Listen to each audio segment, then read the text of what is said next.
তো আমি তাহলে দেখানোর চেষ্টা করছি।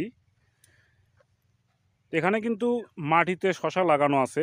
এটা জায়গাটি হচ্ছে নওগাঁ জেলার আত্রাই উপজেলার মদনডাঙ্গা এলাকায়।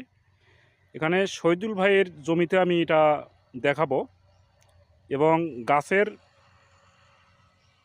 দূরত্ব কতটুক, গাছের যে লম্বা দৈর্ঘ্য হয় কতটুক সেটাও আমি দেখাবো।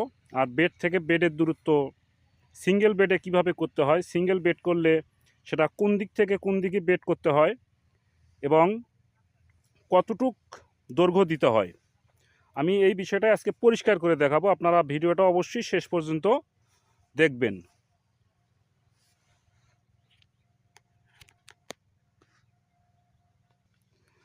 তো তাহলে চলুন তাহলে দেখা যাক এখানে কিভাবে বেড করা হয়েছে, আমি সেই জিনিসটা